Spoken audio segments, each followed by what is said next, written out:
e que assim seja também conosco. Amém, queridos? Vamos abrir a palavra de Deus no livro de Apocalipse.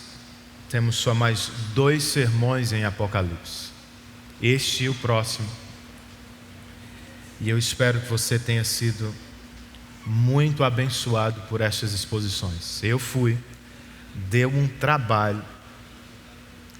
Estou terminando o ano mais cansado do que nunca, mas foi uma bênção também para mim, especialmente nesses dias em que vivemos. Então abra sua Bíblia comigo aí pela penúltima vez em Apocalipse, capítulo de número 21. É onde estamos.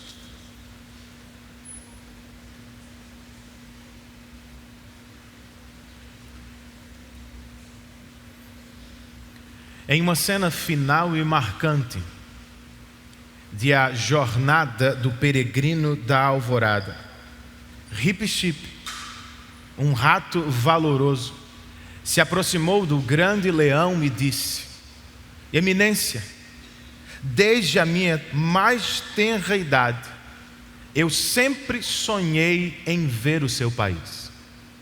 Eu vivi grandes aventuras neste mundo, mas nada aplacou minha vontade. Sei que posso não ser digno, contudo, se tenho a tua permissão, eu deixarei de lado até mesmo a minha espada, pelo prazer de ver o país de Aslan com os meus próprios olhos. O país de Aslan, nas crônicas de Nárnia, simboliza o céu. E como você percebeu, ele era o grande anseio da vida deste ratinho. Eu pergunto a você, qual é o seu anseio? Qual é o seu grande sonho na vida? O que lhe deixaria plenamente realizado hoje? Com o que você sonha? Com um país mais justo? Ou será que é com um casamento mais feliz? Com uma aposentadoria tranquila? Ou será que é com a realização profissional? Obviamente, queridos, não é errado sonhar com essas coisas. No entanto, dependendo das nossas expectativas, pode ser extremamente perigoso e frustrante.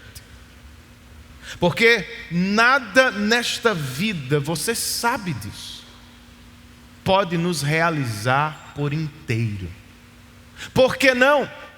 Parafraseando C.S. Lewis, é porque nós fomos feitos para outro mundo. Ele está certo. E o anseio de Rip-Chip deveria ser também o seu e o meu. Mais do que sonhos terrenos e realizações materiais, os crentes deveriam desejar e esperar ardentemente pelo céu. E para nos ajudar neste difícil exercício, porém recompensador, João nos oferece esta maravilhosa visão do capítulo 21 de Apocalipse. Para começar, eu quero ler apenas a parte A do verso 1, que nos diz assim: Então vi novos céus e nova terra. Senhor, nós nos aproximamos de Tua palavra, lembrando da bênção que nos é prometida neste mesmo livro, ao início dele. João escreveu que feliz é aquele que ouve e guarda as palavras do Apocalipse. É o que queremos fazer, Senhor.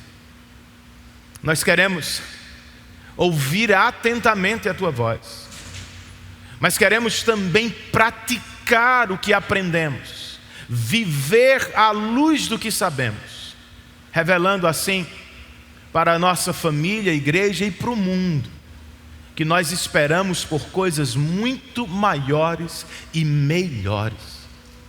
Fala conosco. Estamos na dependência de Teu Espírito e te rogamos tudo isso em nome de Teu Filho amado Jesus Cristo. Amém.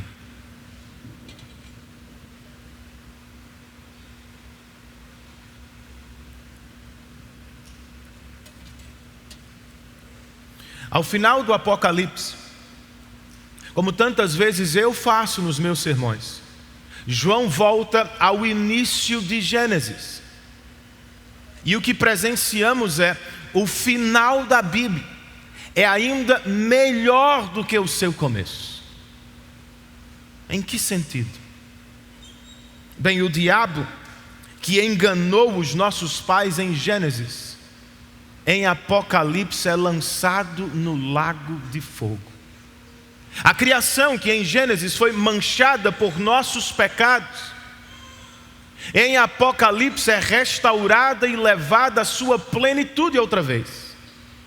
E para mim o melhor de tudo, o homem que em Gênesis é visto fugindo e se escondendo de Deus, ao final do Apocalipse é visto correndo para Deus e desfrutando da maior comunhão possível com Ele. O que poderia ser melhor do que isso? Claro que não há nada melhor do que isso. E para que nenhum crente se esqueça desta gloriosa esperança, João nos dá aqui uma visão do futuro da igreja. Por enquanto podemos ser mesmo uma igreja militante e sofredora na terra. Mas em breve, queridos, nós seremos a igreja triunfante de Deus na glória celestial. Nós temos um futuro abençoado e santo. Qual é, pastor? E o que podemos aprender com esta porção final do Apocalipse? Bem, pensando em nos fazer esperar por coisas maiores e melhores, João I nos diz que a igreja estará para sempre em um santo lugar. Que lugar é este, irmãos? Verso de número 1 outra vez.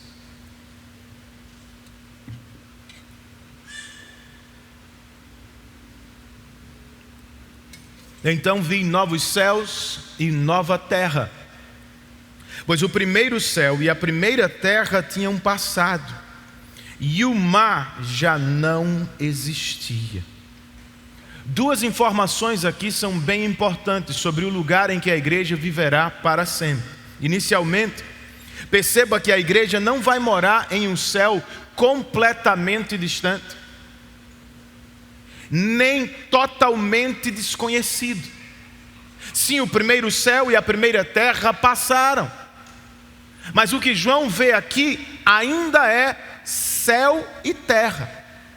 A diferença agora é que ele os chama de novos céus e nova terra, o que significa que a criação foi redimida, como ensina Paulo aos Romanos, que a criação foi restaurada à sua condição original, como defendem os teólogos reformados.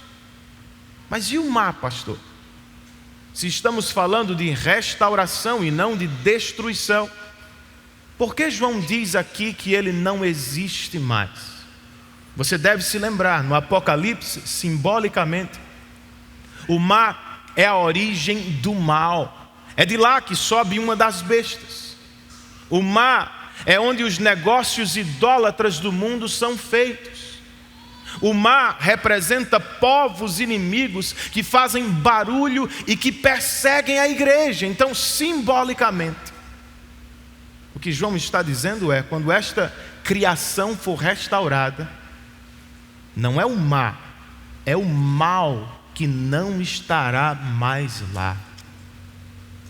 Por isso, versos 2, 3 e 4, João diz: vi a cidade santa, a nova Jerusalém que descia dos céus da parte de Deus, preparada como uma noiva adornada para o seu marido. Ouvi uma forte voz que vinha do trono e dizia: agora o tabernáculo de Deus está com os homens, com os quais ele viverá. Eles serão os seus povos. O próprio Deus estará com eles e será o seu Deus. Ele enxugará dos seus olhos toda lágrima. Não haverá mais morte, nem tristeza, nem choro, nem dor, pois a antiga ordem já passou. Primeiro, tenha em mente que João está falando da igreja, ficará ainda mais claro depois. Aqui ela é chamada de uma cidade, mas imediatamente depois de uma noiva. Segundo, note que a igreja desce do céu para viver com o próprio Deus na terra. Segundo ouvimos, ele vai tabernacular com o seu povo. E não será como nos dias de Moisés, irmãos, ou de Gênesis, quando o Senhor aparecia ao fim do dia. Nem será como nos dias de Moisés, quando só alguns podiam entrar no santuário santíssimo. Deus estará com todos aqueles que são chamados por seu nome. E o resultado será: ele enxugará de seus olhos toda lágrima. O que significa, de novo, que o mal não estará no lugar em que viveremos para sempre. É o que se confirma com o que João escuta em seguida, versos 5, 6 e 7. Aquele que estava assentado no trono disse: estou fazendo novas todas as coisas. E acrescentou: escreva isto, pois estas palavras são verdadeiras e dignas de confiança. Disse-me ainda: está feito. Eu sou o Alfa e o Ômega, o princípio e o fim. A quem tiver sede darei de beber gratuitamente da fonte da água da vida. O vencedor herdará tudo isto, e eu serei seu Deus, e ele será o meu filho. Percebam, é uma garantia. O futuro da igreja, independentemente de hoje, irmãos, está seguro, porque Deus pode fazer novas todas as coisas. O futuro da igreja está seguro, porque como o Alfa e Ômega, o Senhor supervisiona, preserva e conduz todos os pontos do alfabeto da história. Mas também aqui temos um convite. Aos sedentos, o próprio Deus dará da fonte da água da vida. Nunca mais estarão com sede. E aos que perseverarem até o fim, o Senhor lhes será Deus e Pai, lhes será por Deus e Pai, e eles lhes serão por filhos benditos do Senhor. Contudo, infelizmente, esse não é o destino ou o futuro de todos, gente. Porque João escreve no verso de número 8: mas os covardes, os incrédulos, os depravados, os assassinos, os que cometem imoralidade sexual, os que praticam feitiçaria, os idólatras e todos os mentirosos, o lugar deles será no lago de fogo que arde com enxofre. Esta é a segunda morte.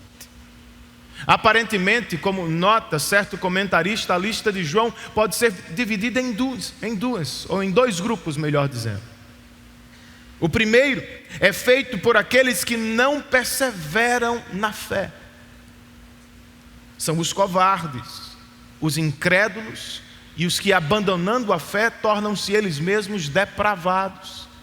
O segundo é feito por aqueles que amam este mundo, assassinos, imorais, feiticeiros, idólatras e mentirosos.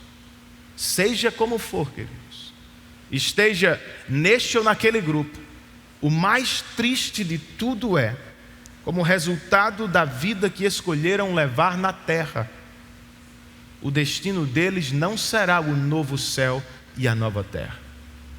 Será o lago de fogo que arde com enxofre para sempre. O assunto, você entende, é da mais alta importância. E por isso nós precisamos estar seguros, nos certificar de que estamos no caminho certo. Precisamos perguntar: precisamos responder à pergunta: quem entra no novo céu e na nova terra? Não são os covardes que, segundo Jesus, abandonam a fé quando a perseguição surge. São os que perseveram na fé. João os chama aqui de vencedores. Alguns crentes, diante desta mensagem, respondem com medo, enquanto outros respondem com dúvida, ou até como uma falsa humildade. Os primeiros pensam: eu conheço as minhas fraquezas, eu não venço o pecado sempre. E os últimos se questionam: será mesmo que devo falar em vencer o pecado? Não seria arrogante e até ilusório da minha parte?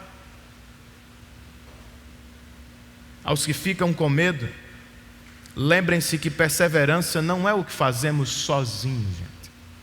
Escrevendo aos Filipenses, Paulo disse: eu estou convencido de que aquele que começou a boa obra em vocês há de terminá-la até o dia de Cristo.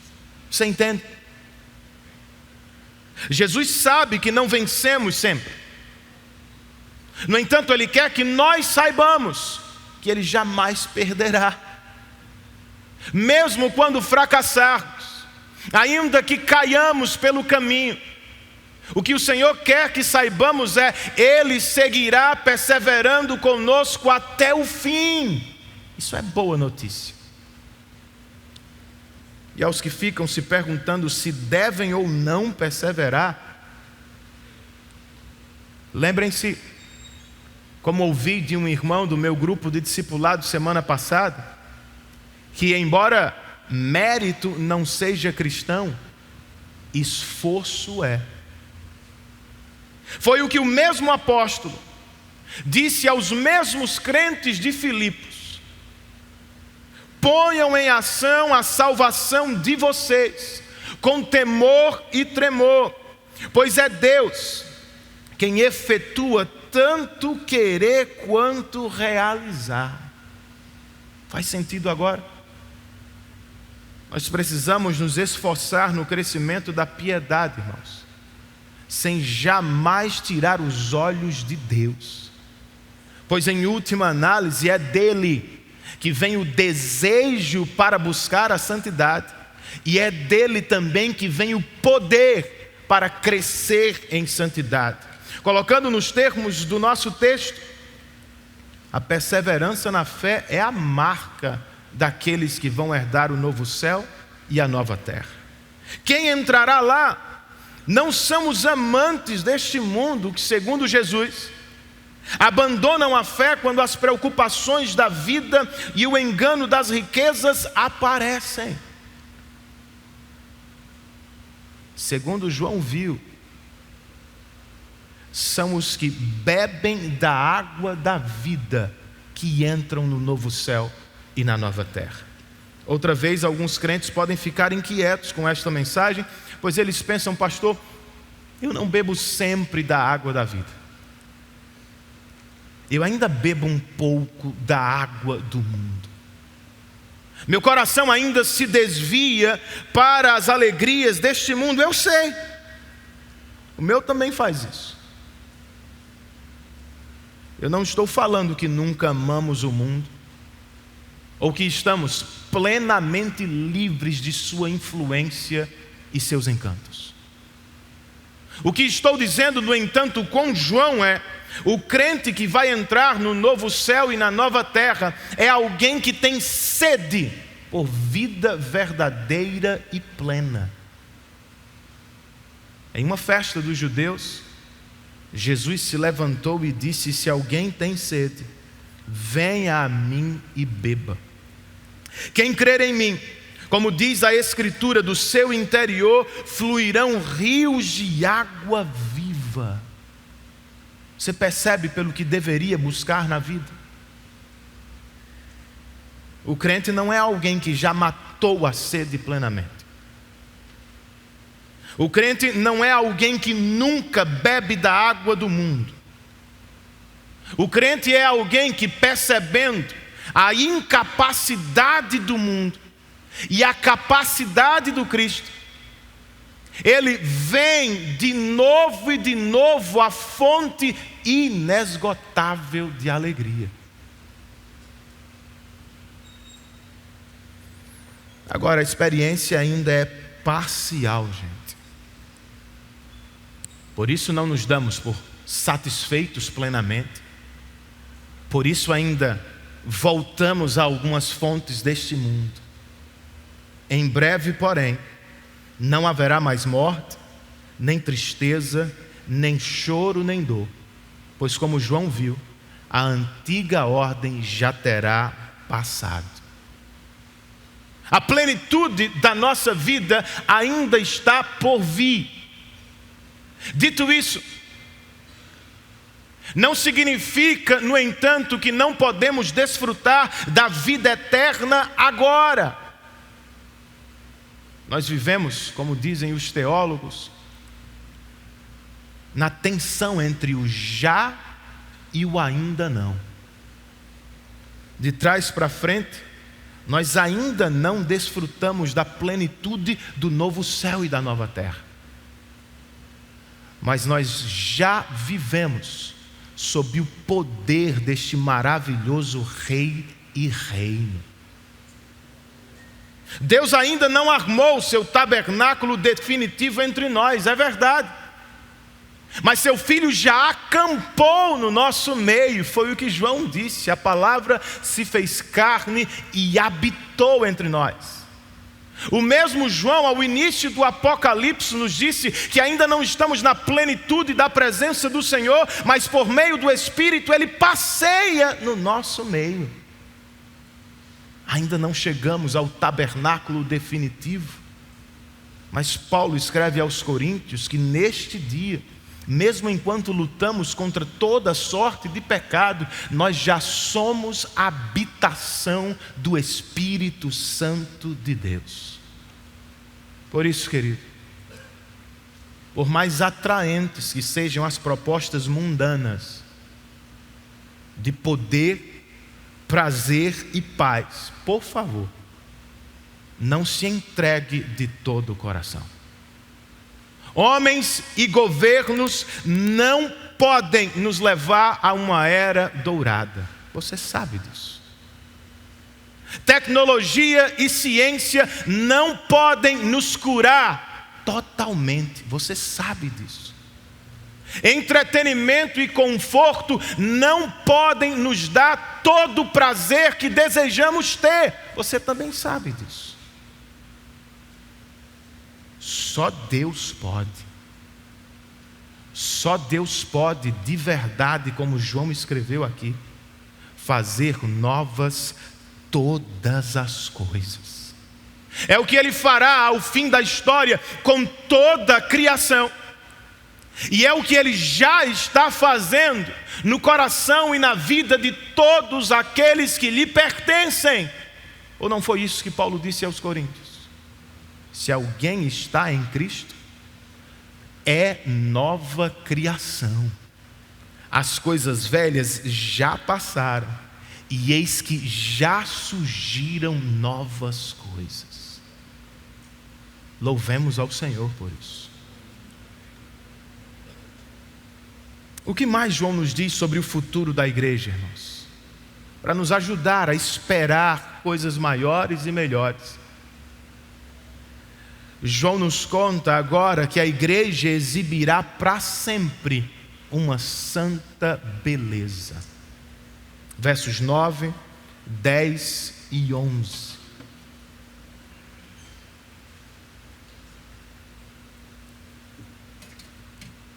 Um dos 7 anjos que tinham as 7 taças cheias das últimas 7 pragas, aproximou-se e me disse: venha, eu mostrarei a você a noiva, a esposa do Cordeiro.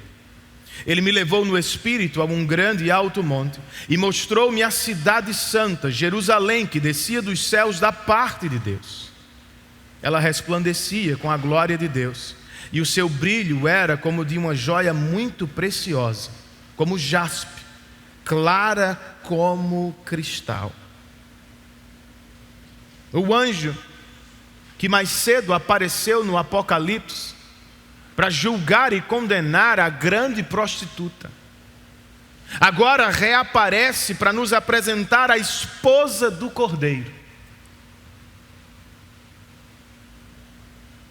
O que é curioso, no entanto, é que João ouve sobre a esposa e vê uma cidade. Foi o que já aconteceu antes, por exemplo, no capítulo 5. João ouviu acerca do leão e deu de cara com o cordeiro.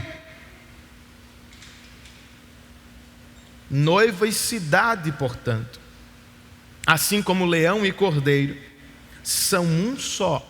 E neste caso representam a igreja triunfante do Senhor. Ela será santa, descerá do céu e será bela e gloriosa. Sobre ela, João continua, do verso 12 ao verso 17. Ela tinha um grande e alto muro com 12 portas e 12 anjos junto às suas portas. Nas portas estavam escritos os nomes das 12 tribos de Israel. Havia 3 portas ao oriente, 3 ao norte, 3 ao sul e 3 ao ocidente. O muro da cidade tinha 12 fundamentos, e neles estavam os nomes dos 12 apóstolos do Cordeiro. O anjo que falava comigo tinha como medida uma vara feita de ouro, para medir a cidade, suas portas e seus muros. A cidade era quadrangular, de comprimento e largura iguais. Ele mediu a cidade com a vara. Tinha 2.200 quilômetros de comprimento. A largura e a altura eram iguais ao comprimento. Ele mediu o muro e deu 65 metros de espessura, segundo a medida humana que o anjo estava usando. Algumas coisas são dignas de nota aqui, irmãos. Primeiro, perceba, a cidade que João viu era imensa. Segundo os estudiosos, podendo ter dentro dela todo o mundo helenista do primeiro século.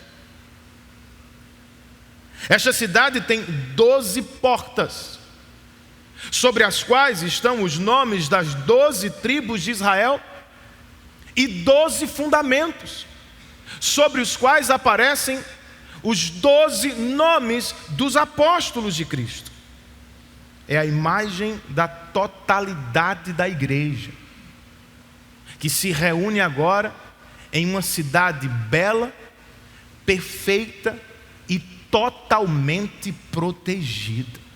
Há anjos às portas da cidade, como aquele que ficava à porta do jardim do Éden. E o anjo com quem João conversou ainda nos avisa que a cidade foi medida. Mais cedo João já viu algo parecido no capítulo 11. Um anjo apareceu para medir o átrio interior do templo.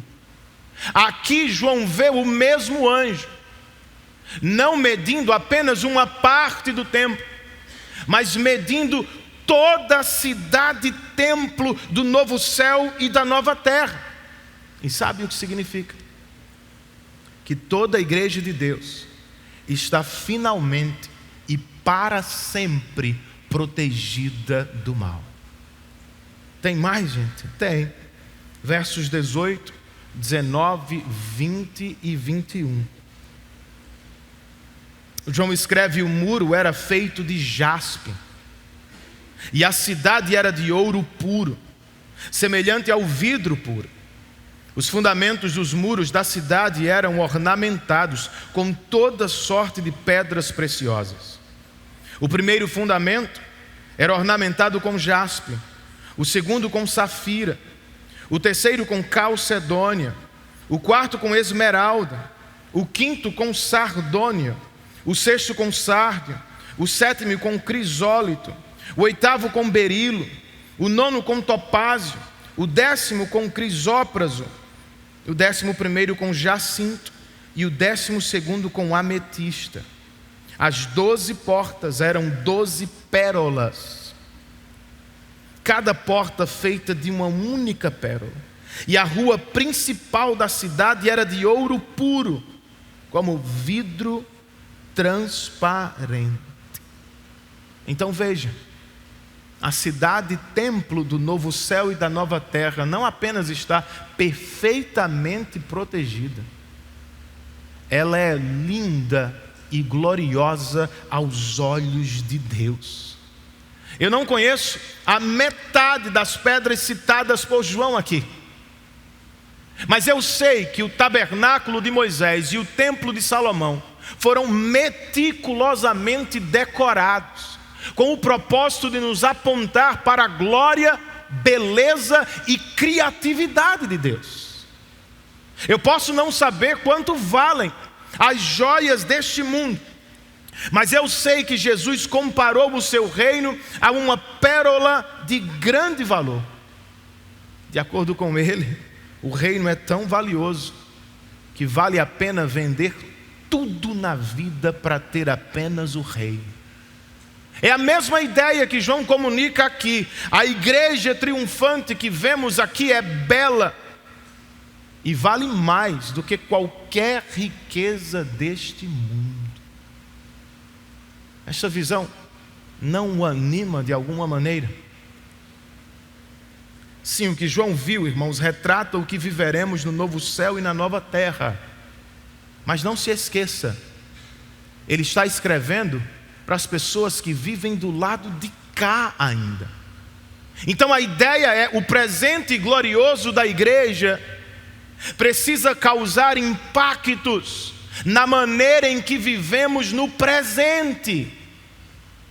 Pense, por exemplo, no tema da proteção, apontado por João aqui nos muros que cercam esta cidade-templo do novo mundo.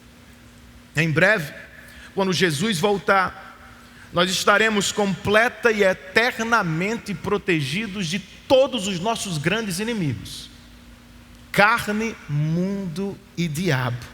Estes serão lançados no lago de fogo, como já vimos. E agora ficamos sabendo, estaremos plenamente protegidos dentro dos limites da cidade santa. É uma promessa que encontrará seu cumprimento pleno no futuro, eu sei.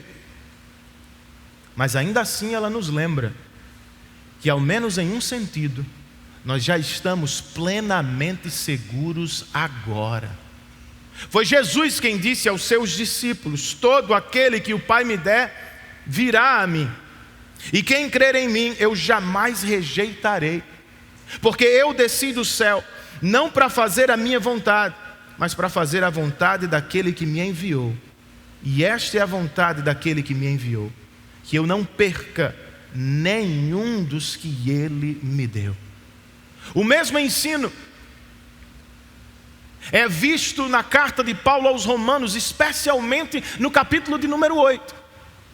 Depois de levantar inúmeras possibilidades de pessoas e situações que poderiam nos separar de Deus, o apóstolo Paulo conclui dizendo: pois eu estou convencido de que nem morte nem vida, nem anjos nem demônios, nem o presente nem o porvir, nem quaisquer poderes, nem altura nem profundidade, nem qualquer outra coisa na criação será capaz de nos separar do amor de Deus que está em Cristo Jesus.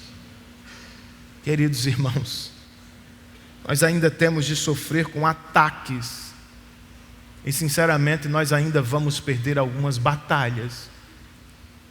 Mas tem esse detalhe: nós já estamos seguros em Cristo Jesus. Ele não vai perder, e ninguém vai nos arrebatar de seus braços de amor. Pense agora no tema da santidade, que nos é apresentado na beleza desta cidade santa. Sim, ela será perfeitamente adornada e vai resplandecer com a própria glória de Deus. É uma visão de tirar o fôlego e está no futuro. Mas não podemos nos esquecer que nós já vivemos, mesmo que parcialmente, no presente. Paulo disse que Jesus está trabalhando agora para nos adornar e santificar para o grande casamento do Cordeiro. O mesmo Paulo aos Coríntios, depois de nos chamar de santuário do Deus vivo, nos exorta: amados, visto que temos estas promessas futuras, purifiquemo-nos de tudo que contamina o corpo e o espírito, aperfeiçoando a santidade no temor de Deus. O que é que eu quero com isso, irmãos? Nós não podemos apenas viver na expectativa da beleza da igreja triunfante, mesmo ainda enquanto igreja militante. Nós precisamos perseguir a santidade para a glória de Deus. Individualmente falando, não se acostume com uma vida de pecado. Purifique-se no temor do Senhor. Não se esconda por trás da beleza futura da igreja. Use-a como uma grande motivação para se tornar belo hoje. Constantemente se pergunte: com quem me pareço mais? Com os habitantes da Jerusalém celestial? Ou com os habitantes da Babilônia, a grande prostituta? Coletivamente falando, irmãos, nós precisamos nos perguntar: somos mesmo bonitos aos olhos de Deus? Somos belos aos olhos do Senhor quando nos reunimos para cultuar, ou seja, cultuamos segundo Deus, a maneira de Deus, para a glória de Deus. E quando estamos lá fora, somos belos aos olhos de Deus enquanto testemunhamos.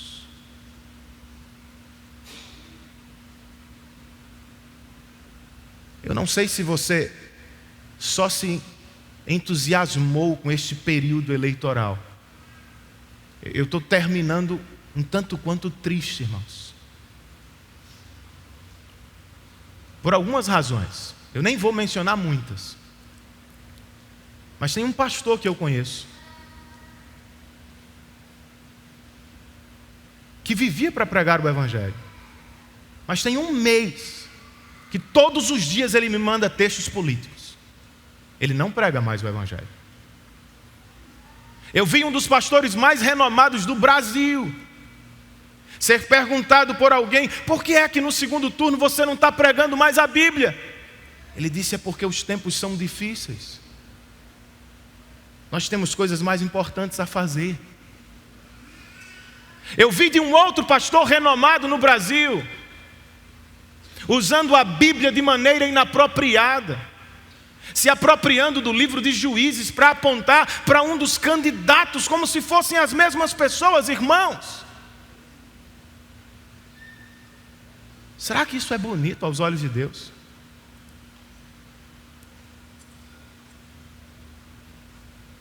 Eu fico me perguntando como é que a gente vai pregar depois do segundo turno.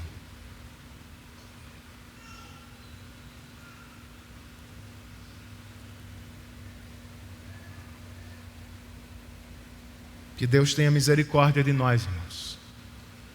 Eu vi um candidato cristão incendiar uma multidão com um discurso de ódio, dizendo ele que os militantes de esquerda é que têm discurso de ódio. Eu não duvido, mas nós vamos responder na mesma moeda, vamos usar as mesmas armas.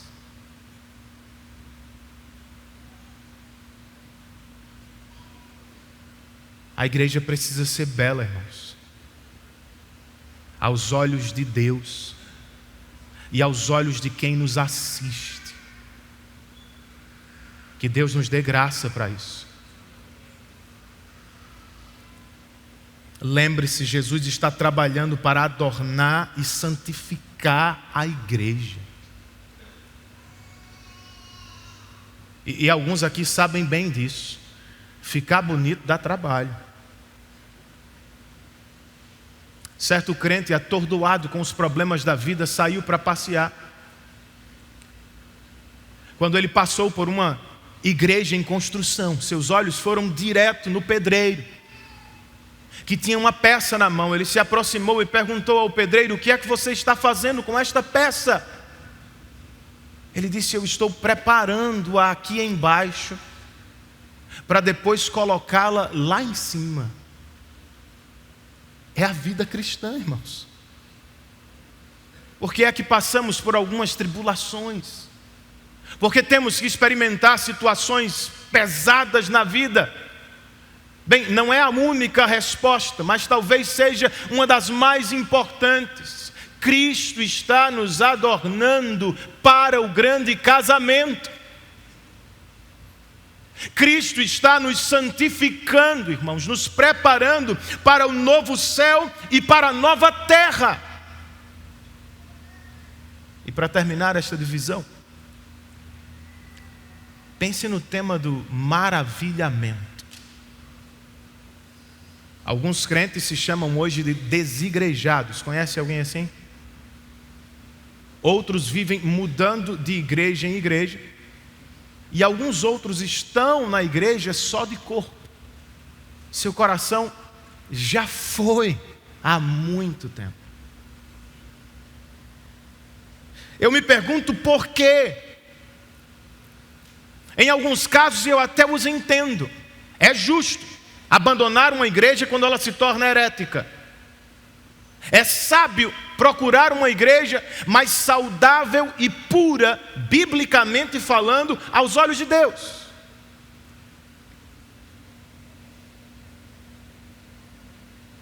O que me intriga é que em muitos outros casos, os crentes simplesmente parecem ter perdido o maravilhamento com a noiva de Cristo. Pararam nas pequenas coisas da igreja local e se entristeceram. Pararam nas pequenas glórias deste mundo e se encantaram. Então o que fazer? O que é que você faz? Por que não imita a João aqui? Por que não faz como ele? Por que não sobe nesta manhã para contemplar o que a igreja de Cristo será no novo céu e na nova terra? Podemos não ser uma igreja local perfeita, você deveria saber disso. Mas em breve, nós seremos santos e gloriosos aos olhos de Deus. Tenhamos, portanto, todos paciência com nossa igreja. E para além de reclamar e murmurar dela, irmão, faça alguma coisa por ela. Não só tenha a visão do que nos falta, não só tenha a visão da beleza que não temos, tenha também a ação. A igreja é sua também. É responsabilidade dos crentes perseguir a beleza e a santidade do corpo de Cristo. O mesmo vale para as nossas famílias. Por vezes só vemos o lado feio do marido, da esposa, dos filhos e dos pais. E paramos aí. Mas se somos crentes, nós deveríamos lembrar e orar ao Cristo que está nos santificando para a glória. Um dia, todos nós seremos belos, perfeitamente belos aos olhos de Deus. Tenha paciência com o seu cônjuge. Tenha paciência consigo mesmo. Tenha paciência com os pais e com os filhos. E outra vez, faça alguma coisa. Ajude-os a crescer. Deem as mãos e lutem enquanto estudam a palavra juntos, enquanto oram ao Senhor juntos, enquanto servem uns aos outros juntos para promover o crescimento e a beleza de todos. Reclamar não vai resolver, irmãos. Para terminar, ainda pensando em nos ajudar a esperar coisas maiores, João nos diz que a igreja vai desfrutar para sempre de uma grande comunhão.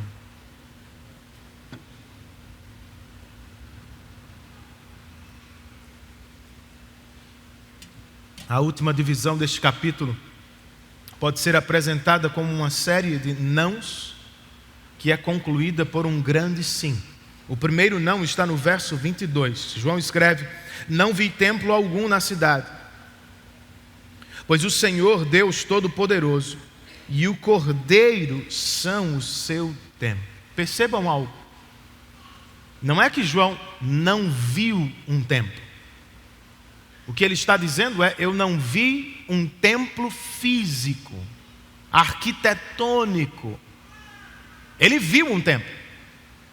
Só que agora, o templo é feito de Deus e do Cordeiro. O que aconteceu, gente? É uma profecia antiga. Jeremias profetizou sobre um futuro em que as pessoas nunca mais gritariam pela Arca da Aliança, o símbolo mais sagrado do Antigo Testamento. Ageu profetizou que a glória da segunda casa seria incomparavelmente maior e melhor do que a primeira. É o que estamos vendo aqui. O tabernáculo de Moisés e o templo dos judeus foram lugares de encontro até Cristo. E ponto. Cristo inaugurou o verdadeiro templo em seu próprio corpo. E em breve ele voltará para trazê-lo à plenitude. Deus e o Cordeiro habitando com o seu povo para sempre. Esse foi o primeiro não. O segundo, verso 23. A cidade não precisa de sol, nem de lua para brilharem sobre ela, pois a glória de Deus a ilumina e o Cordeiro é a sua candeia. Você se lembra de Gênesis 1? Já tinha percebido que, embora tenha criado a luz no primeiro dia, os luminares só apareceram no quarto dia? Eu sei que nem todo mundo vai concordar com essa declaração bíblica, mas a Bíblia nos ensina que a fonte de toda luz não são os luminares, é a glória do nosso Deus. A ideia de João, outra vez, não é que não teremos sol ou lua, estrelas no novo céu e na nova terra. Muito provavelmente teremos. A ideia dele é: nenhuma luz criada se compara à glória do nosso Deus. E ela será útil. Para quê? Versos 24 e 25. As nações andarão em sua luz, e os reis da terra lhe trarão a sua glória. Suas portas jamais se fecharão de dia, pois ali não haverá noite. A glória e a honra das nações lhe serão trazidas. Conseguiram ver o terceiro não? Não haverá mais noite, o que simbolicamente significa não tem mais perigo no novo céu e na nova terra. Por isso as portas da cidade santuário podem ficar abertas o tempo todo, e por isso as nações podem se aproximar de Deus a qualquer hora. E o que farão? Nos tempos antigos, os povos perdedores, vocês já viram isso em filme, entravam pelos portões dos vencedores acorrentados, como se fossem um troféu de guerra. Não é o que vai acontecer aqui. As nações e os reis da terra os salvos dentre todas as nações, por graça de Deus e mediante a fé em Cristo, entrarão pelas portas celestiais como vencedores.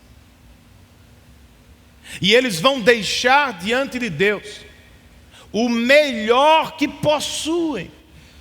Não porque foram roubados, não porque foram forçados, não porque foram obrigados, mas porque querem fazê-lo, em resposta àquilo que Deus lhes fez, entregando o seu Filho na cruz do Calvário por eles. De novo, infelizmente eu tenho que dizer, este não é o destino de todos os homens. Porque o verso final nos diz que nela, nesta santa cidade e santuário, jamais entrará algo impuro, nem ninguém que pratique o que é vergonhoso ou enganoso, mas unicamente aqueles cujos nomes estão escritos no livro da vida do Cordeiro. Esse é o último e mais assombroso dos nãos.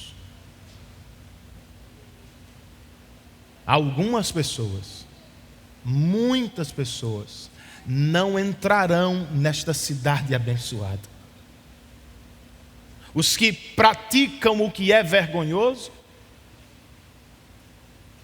e os que vivem no que é impuro não entrarão no novo céu e na nova terra.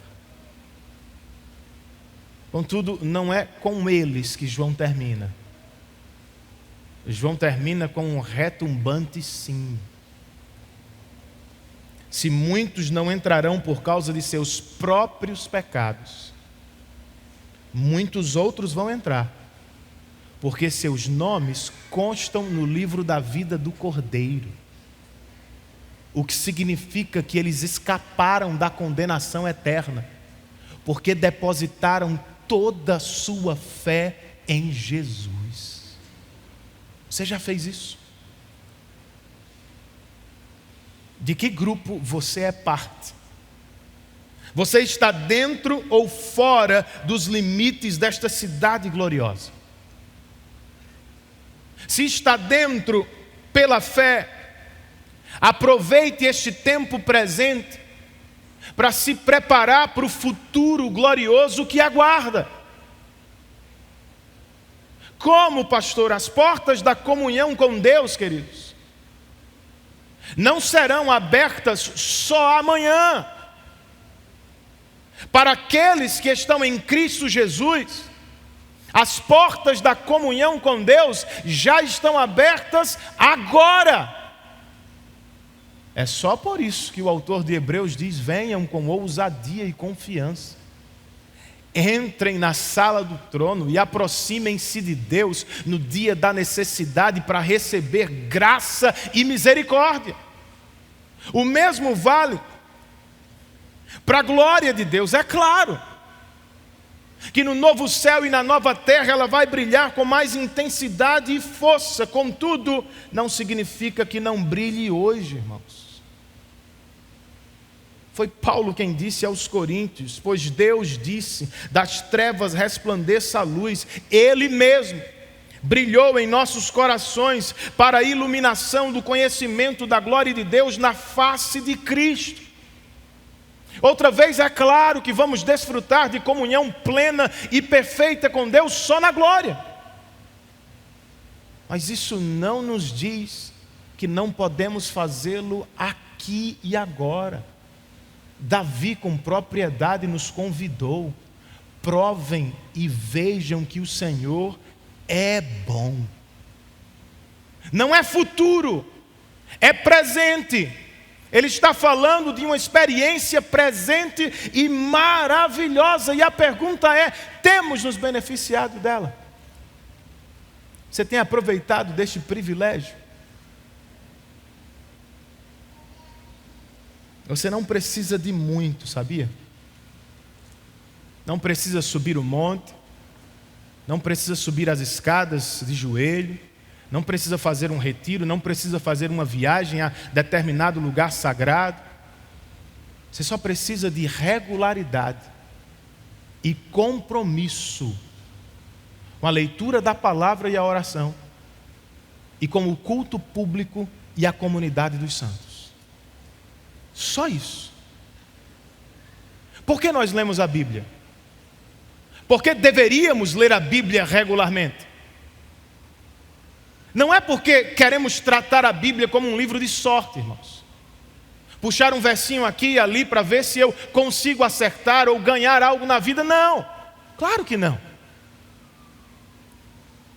Nós não devemos ler a Bíblia como alguns reformados fazem, na tentativa de dissecar Deus, dominar Deus, esgotar Deus. Não! Nós precisamos ler a Bíblia para conhecer e estar face a face com o Deus que nos amou em Cristo Jesus. É um relacionamento. Não é para dominá-lo, é para ser dominado e cativado por seu amor. Por que é que a gente precisa de igreja? Não é porque aqui é um ambiente bom para se criar filhos. É, em alguma medida. Não é só porque aqui nós podemos fazer alguns amigos. Também podemos fazer isso. Mas não é a razão da existência da igreja. Há algumas. Uma delas é: crentes ajudam crentes neste mesmo exercício. Ensinar a Bíblia, aplicar a Bíblia, exortar uns aos outros, promover o crescimento espiritual uns dos outros, à medida que nos preparamos para o grande dia do Senhor. É por isso que estamos aqui.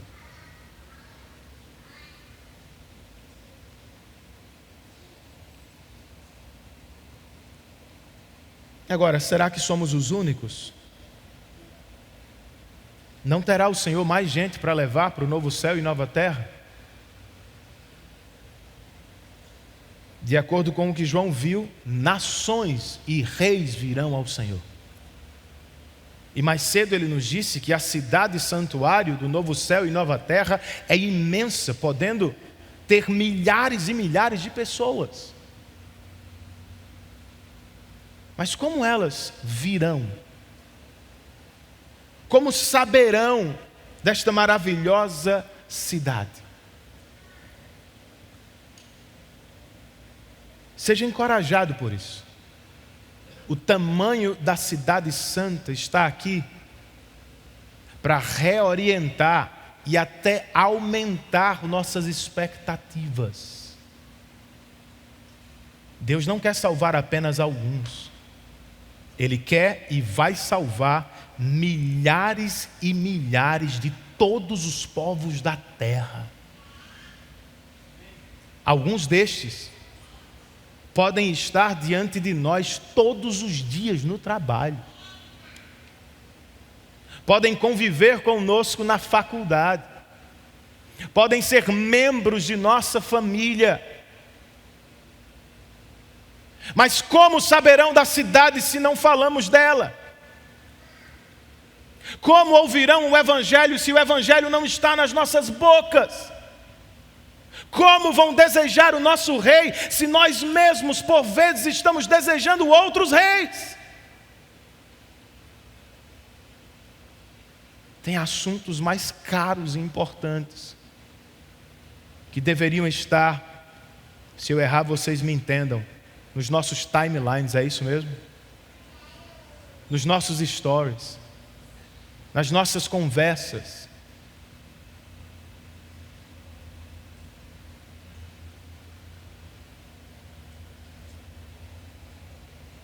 Por que não pregamos mais, irmãos? Eu sei que por vezes é porque fomos encantados por outras coisas. Por vezes é porque temos medo dos homens. Será que vão nos aceitar ou nos rejeitar? Será que vão nos entender ou expulsar? Nós precisamos convidar os pecadores à salvação, não confiando em nós mesmos, mas confiando no que acabamos de ler. Os reis da terra e as nações virão ao Rei Jesus. Sabe o que significa? Que todos os eleitos de Deus serão chamados pela graça eficaz do Senhor. Nenhum deles vai resistir a esse chamado. Então nós precisamos convocá-los. Algumas pessoas ouvem o Evangelho e rejeitam-no. Outras escutam nossa pregação e nada muda em seus corações. Este é o chamado geral do Evangelho. Mas há um chamado específico e eficaz. À medida que vamos falando o Evangelho, o Espírito vai chamando aqueles que lhe pertencem no interior. Preguemos. É o que estamos fazendo aqui. Eu prego todos os domingos para edificar os santos e para convocar os não santos ainda à salvação em Cristo Jesus. E por que é que nós insistimos nisso todos os domingos? Por que é que deveríamos falar deste assunto em todos os lugares? Por que é que os incrédulos precisam de salvação?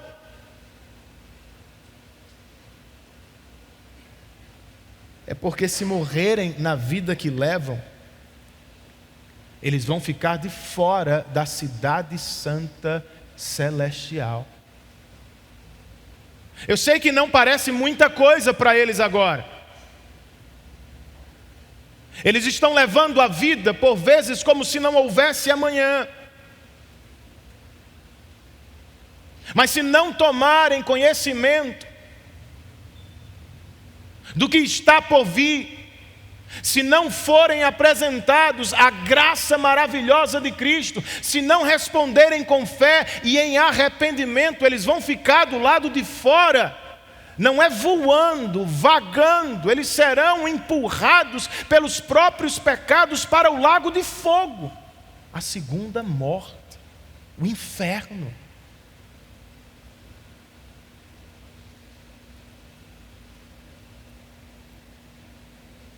Não é o que você quer?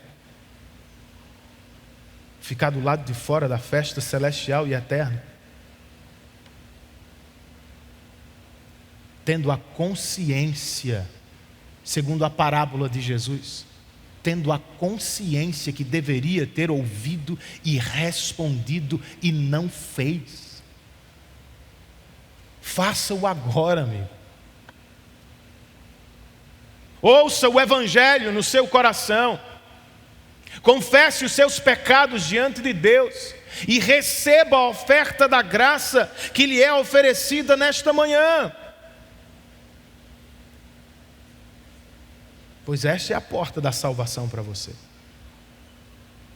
É o único caminho que vai levá-lo à cidade celestial, à plena comunhão como Deus vivo. Mas e até lá, pastor? Como é que vivemos? Vocês se lembram de Hip Chip, o rato valoroso? Ele foi o único que foi para o país de Aslan ao final desse livro.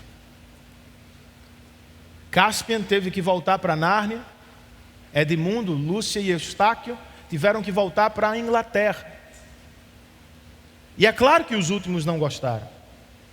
Lúcia pergunta ao grande leão: Aslan, diga-me por favor, quando é que voltaremos? Eu não quero demorar. Para a tristeza dela, ele disse: querida, vocês não vão voltar mais.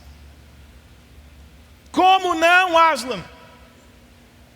Nárnia é a nossa vida. Você é tudo o que mais amamos. Ele disse: eu sei, mas vocês precisam aprender a me conhecer do outro lado. Edmundo pergunta: você também está no nosso mundo? Ele disse: claro que estou. Só que lá eu tenho outro nome.